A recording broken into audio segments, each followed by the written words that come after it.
My parents are sitting in an expensive steakhouse right now, celebrating the salvation of their family home. A home I paid for out of my own pocket.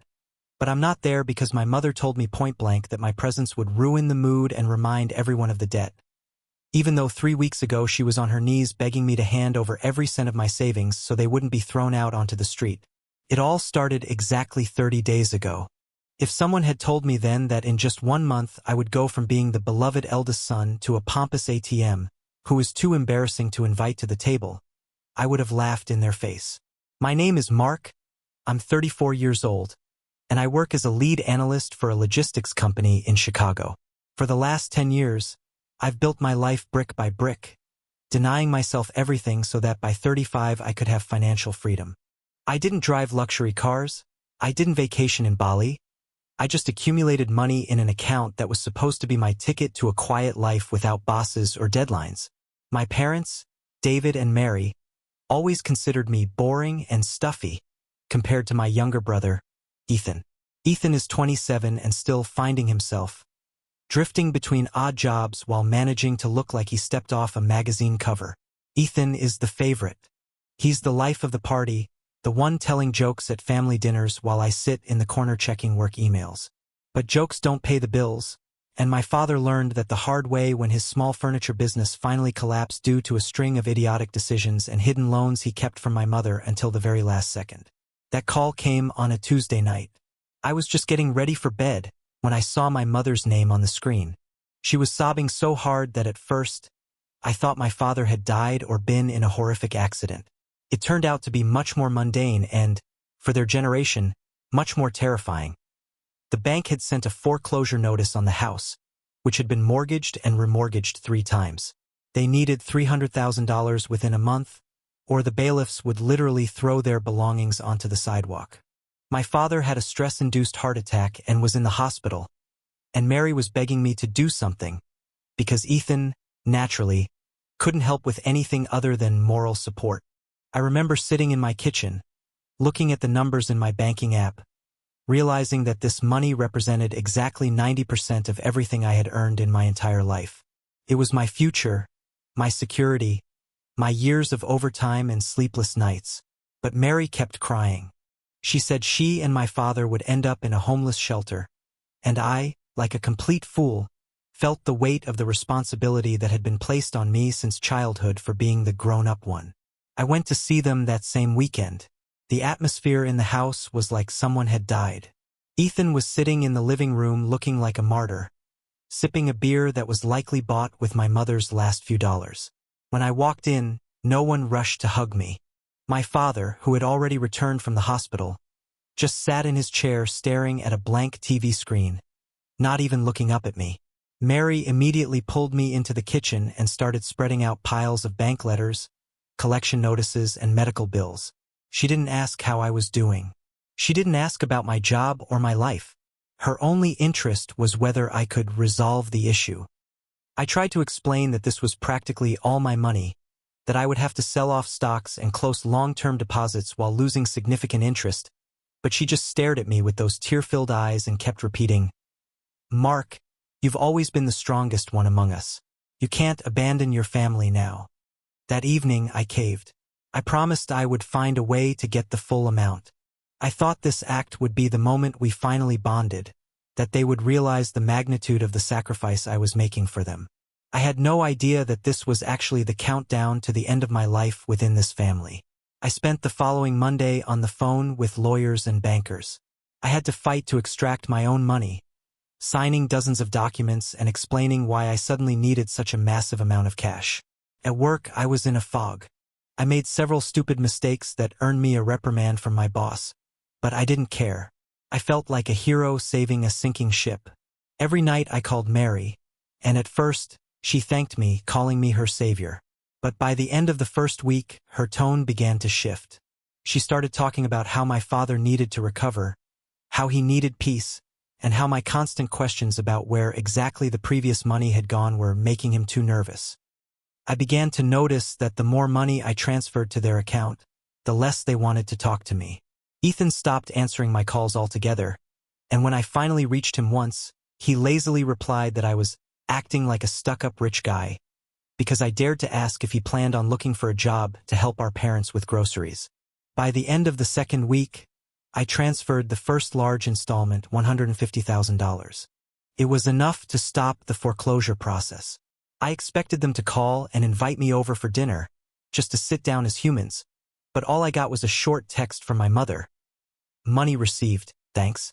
Father is sleeping, don't call for now. At that moment, I felt a sharp pang in my chest, but I dismissed it as their stress. I convinced myself they were just exhausted and embarrassed. But the reality was far uglier. I wasn't just giving them money. I was buying my own exile because my presence had become a living reminder of their failure and worthlessness. They wanted my money, but they hated me for having it. And the worst part was yet to come. With the rest of the sum on its way, Ethan suddenly announced he had a brilliant idea for how to use part of the remaining funds so that the family would never be in need again. And my parents, who had just been pulled out of a debt pit by me, listened to him with bated breath, while they dismissed my advice as nagging. There were 2 weeks left in the month, and I still believed I was doing the right thing. The third week of this nightmare began with me sitting in my darkened apartment, staring at the confirmation screen of my brokerage account. I had just sold the last of my index funds, the ones I had promised myself I would never touch until I was 50. It felt like I was physically carving out pieces of my own future and sending them into a void. I had already transferred the first $150,000, but the bank was breathing down my parents' necks for the remaining balance to fully clear the secondary liens and the predatory bridge loans my father had taken out in a moment of sheer desperation. I felt like I was drowning, not because I was poor, but because the foundation of my life was disappearing while the people I was saving treated me with a coldness that I couldn't comprehend.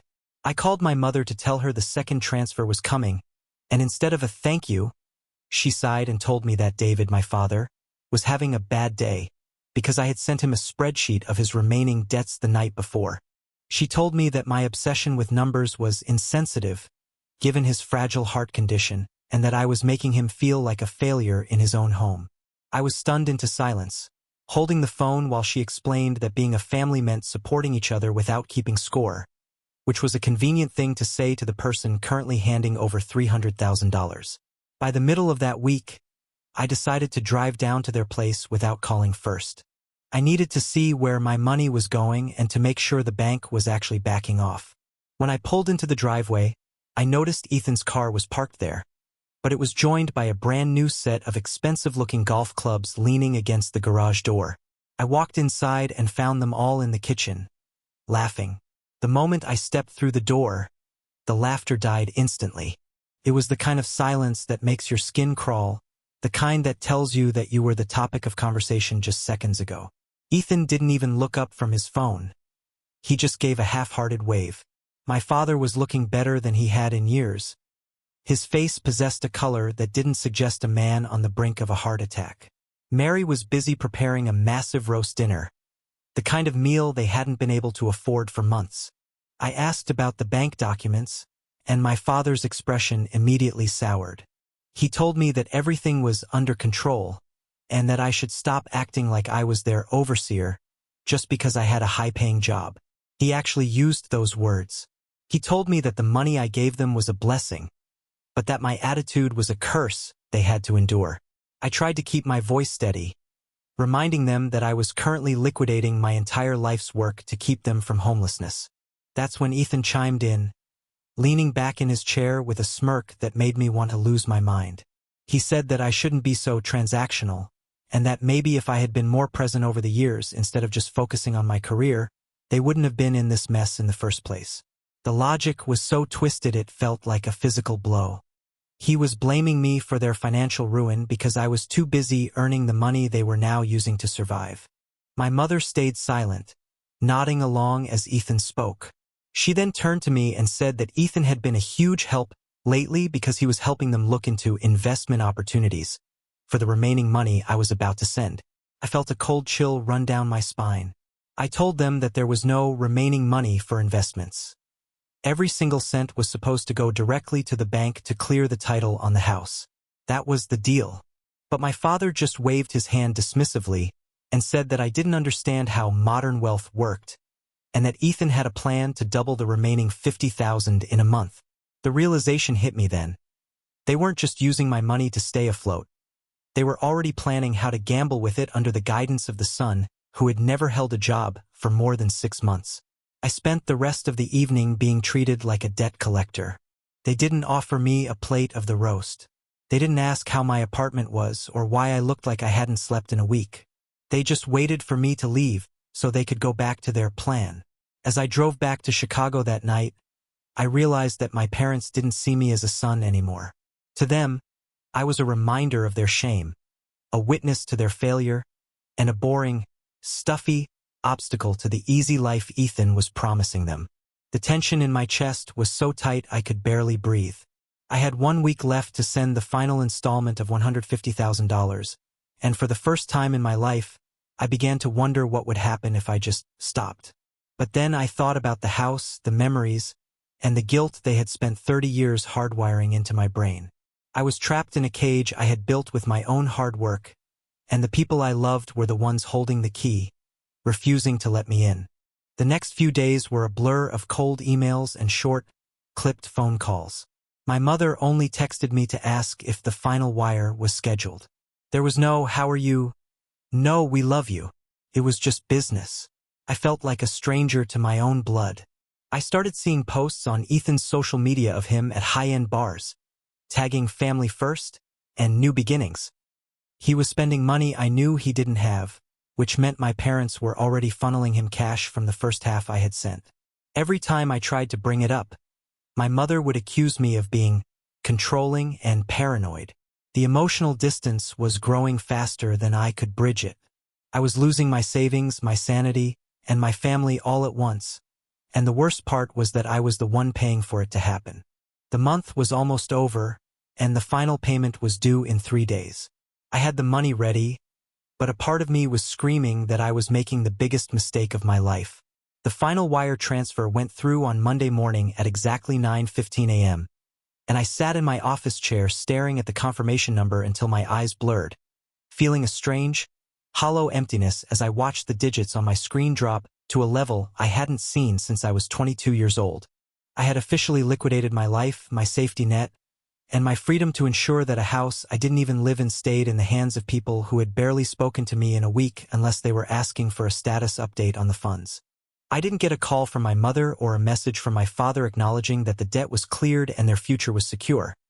Instead, I received a notification from a family group chat that I had been removed from by Ethan, followed by a brief email from my mother saying they needed some space to heal as a family without the financial pressure I was putting on them. I couldn't understand how my act of saving them had been twisted into me pressuring them, so I decided to drive down there one last time to get the original deed and the bank release forms, thinking that maybe seeing me in person would break whatever weird spell Ethan had cast over them. When I arrived at the house, the atmosphere wasn't one of relief or gratitude, but of a closed-off fortress where I was the invading enemy. There were 3 new cars in the driveway, none of them mine, and the front door was locked, which was unusual for my parents who always left it open for neighbors. When my mother finally opened the door, she didn't invite me in. She stood in the gap, looking at me with a mixture of pity and resentment that made my blood run cold. She told me that they were having a private family dinner to celebrate their new beginning, and that it would be awkward for me to be there because I represent the hardest, most shameful month of their lives. I pushed past her into the hallway, my voice trembling as I asked how I could possibly be the problem when it was my $300,000 that was currently paying for the food on their table and the roof over their heads. I walked into the dining room and saw my father and Ethan clinking glasses of expensive scotch, the kind of bottle that costs more than my weekly grocery budget, and for a second, time seemed to stop as I realized they weren't just surviving, they were thriving on my sacrifice while actively pushing me out of the circle. The conflict exploded when I saw a set of legal documents on the table that weren't bank releases, but a partnership agreement for a new, consulting firm. Ethan was starting with my father using the surplus of the money I had sent. I realized then that they hadn't paid off the secondary loans like they said they would. Instead, they had negotiated a lower settlement with the bank and were using the remaining $60,000 of my savings to fund Ethan's newest business venture. When I started shouting, demanding to know how they could gamble with my life savings after I nearly ruined myself to help them, My father stood up and pointed a finger at me, his face purple with rage.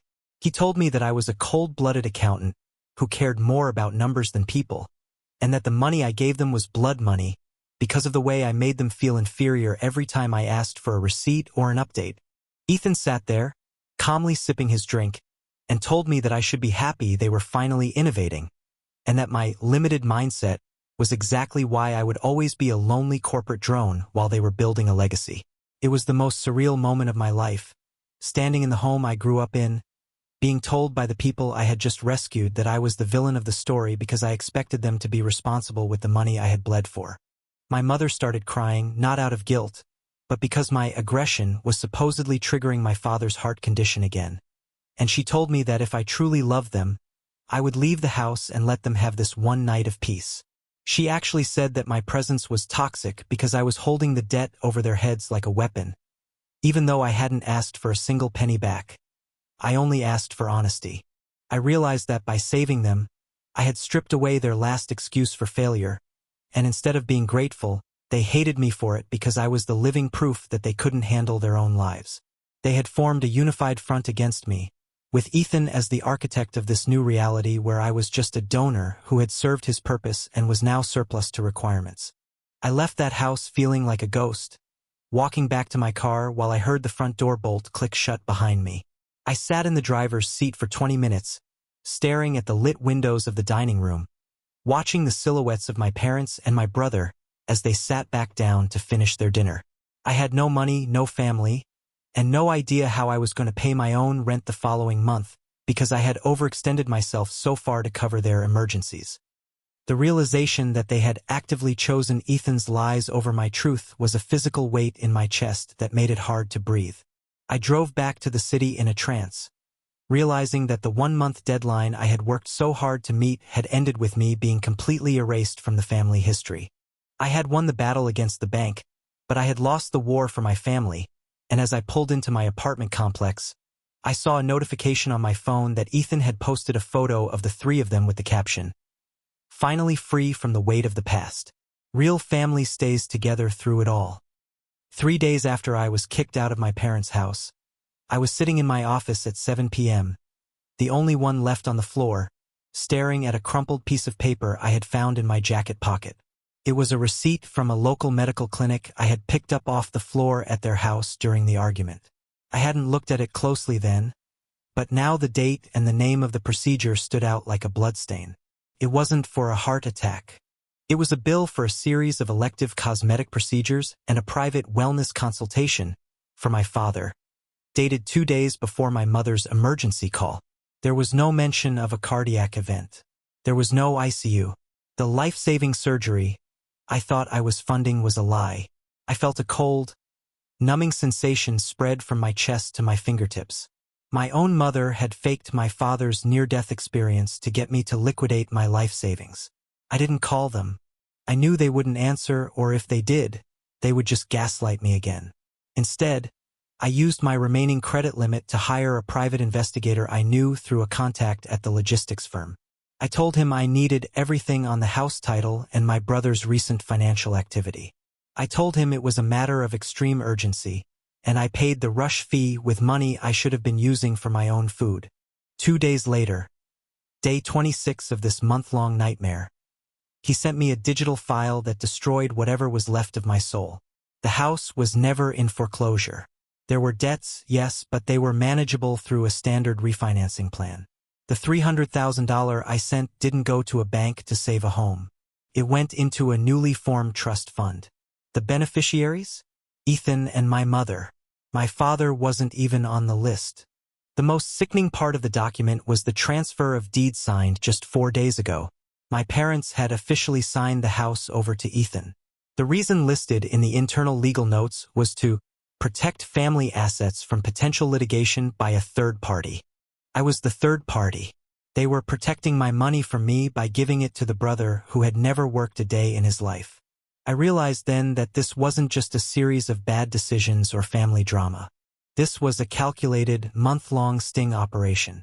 They knew I was the only one with the discipline to save that kind of money, and they knew exactly which buttons to push to make me give it up. They played on my guilt, my responsibility as the older brother, and my fear of losing them. And I had walked right into it. I spent the next 24 hours in a state of hyper-focus that was almost terrifying. I went through every text, every email, and every bank transfer. I realized I had a moral dilemma that felt like a noose around my neck. Because the money was transferred voluntarily, getting it back through a civil suit would take years, and I'd likely lose because of the gift implications of family transfers. However, in his haste to set up the trust and transfer the deed, Ethan had committed blatant mortgage fraud by misrepresenting the house's occupancy status to the insurance company and the state tax board to avoid a transfer tax. I had the evidence. I could go to the district attorney. I could put my brother in prison for 5 to 10 years, and because my mother had co-signed the fraudulent documents, she would go down as an accomplice. On day 28, I received a final blow. I got a notification from a real estate app. The house, my childhood home, the one I had saved, was listed for sale. Ethan was flipping it. He didn't want the house, he wanted the cash. He was planning to sell the property, take the $300,000 I had already given them plus the $500,000 from the sale, and move to Florida. I found out through a cousin that they were planning to put my father in a low-income assisted living facility because his health was too much for them to handle once they moved. My father, the man who had sat in that chair and called me a cold-blooded accountant, didn't even know his wife and favorite son were about to dump him in a home and run away with my life's work. I sat in my empty apartment, looking at the submit button on a pre-drafted email to the fraud department and the local police. If I clicked it, I would get my revenge. I would likely get a freeze put on the assets, and I might get some of my money back after a long legal battle. But I would be the man who sent his mother and brother to jail. I would be the person who officially ended the family. If I didn't click it, they would disappear with everything I had built, leaving me with nothing but a 401k I couldn't touch and a deep, permanent resentment. I felt like I was standing on a bridge, watching my family on the other side as they set the wood on fire, and I was the only one holding a bucket of water, but the water was also the only thing I had left to drink. The deadline for the house sale was in 48 hours. I had one day to decide if I wanted to be a victim or a destroyer. I stayed up all night, watching the sun rise over the city, feeling the weight of the last 4 weeks crushing my chest. I realized that no matter what I chose, the Mark who started this month was already dead. The only question left was what kind of person was going to take his place. I picked up my phone and sent one last text to the group chat I was blocked from, knowing it wouldn't deliver, but needing to say it anyway.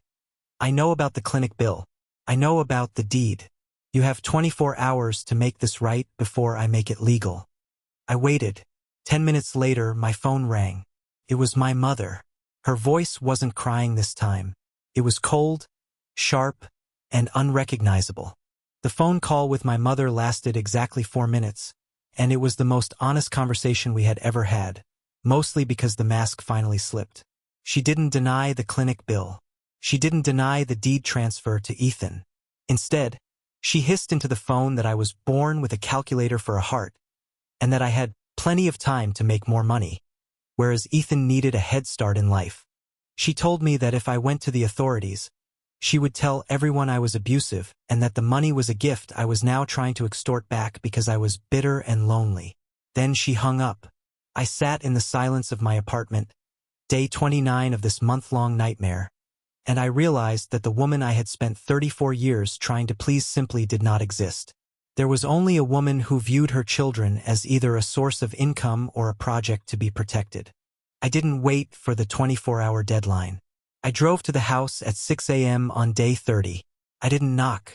I still had my key, though I suspected they hadn't changed the locks only because they didn't think I had the spine to show up. The living room was filled with boxes. Ethan was on the sofa, surrounded by high-end tech gear he'd clearly bought with my savings. When he saw me, he started to say something smug, but I didn't give him the chance. I walked past him into the kitchen where my father was sitting, looking at a brochure for Highland Care Center, the low-budget facility my mother and Ethan had picked out for him. He looked confused, like a man who had been told he was going on a cruise, but found himself at a bus stop. I laid the private investigator's report on the table in front of him. I showed him the deed transfer where Ethan's name replaced his. I showed him the bank statements where the medical emergency funds were redirected into Ethan's personal brokerage account. The next hour was a blur of raw, ugly screaming. My mother came down, and when she saw the documents, she didn't apologize. She lunged for the papers, screaming at me that I was destroying the family. But for the first time, my father wasn't silent. He looked at the deed, then at Ethan, then at the wife he'd been married to for 40 years. The betrayal in his eyes was so deep it was almost hard to watch. He realized that the heart attack he supposedly had was just a cover for his own wife to drain his eldest son and then discard him in a state-run home. In that moment, the unified front they had built against me crumbled.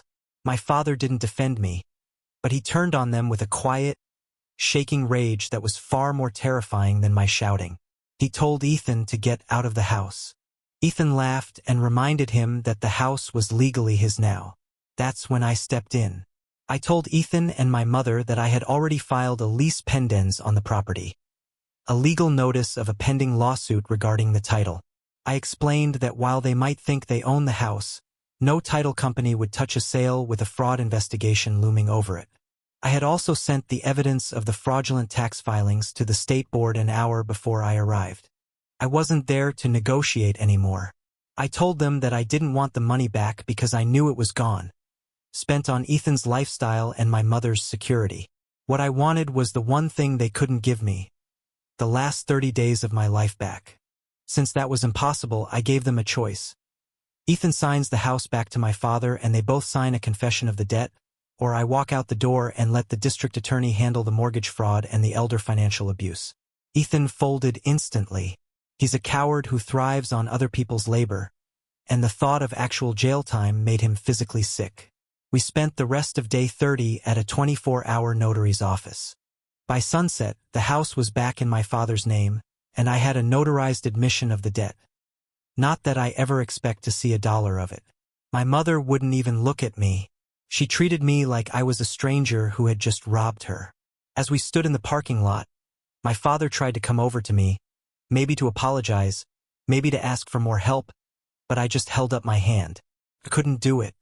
I looked at the three of them, the man who was too weak to see the truth, the woman who was too greedy to care about it, and the brother who was a parasite, and I realized I was the only one who had actually lost anything. I drove back to Chicago that night. My bank account is almost empty.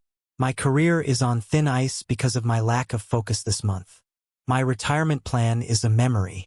But as I crossed the city limits, I felt a weight lift that I had been carrying since I was a child. I was no longer the reliable one. I was no longer the strong one. I was just Mark. I blocked all of their numbers before I hit my driveway. People say that family is everything, but they usually say that when they're the ones taking. Sometimes, the only way to save yourself is to let the people you love sink in the ship they decided to burn. I'm 34, I'm starting from zero, and for the first time in a month, I think I'm going to be okay. I'm sitting in my apartment now, eating a cheap bowl of ramen, watching the sun come up on a new month. The family home is safe. My father is still there, and I am finally completely alone. And honestly, I wouldn't have it any other way.